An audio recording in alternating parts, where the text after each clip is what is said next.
Khyber Pakhtunkhwa police पर सियासी सरगर्मियों में हिस्सा लेने पर पाबंदी आयद कर दी गई है। इस हवाले से CPO से अहकामात जारी कर दिए गए हैं। मजीद तफसीलात जानेंगे डॉन न्यूज़ के नुमाइंदे जाहिद इमदाद हमारे साथ मौजूद हैं। जाहिद, इस खबर की तफसीलात से आगाह कीजिएगा।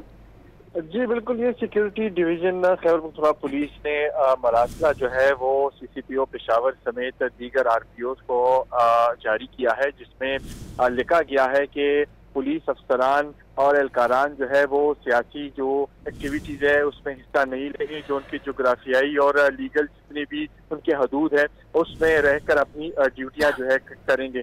ताहम ये मरासला जो है वो CPO से जारी हुआ है। सिक्योरिटी डिवीजन ने जो कि तमाम CCPO पेशावर समेत RPOs को अर्साल किया गया है। जी बहुत शुक्रिया आपका जाहिद।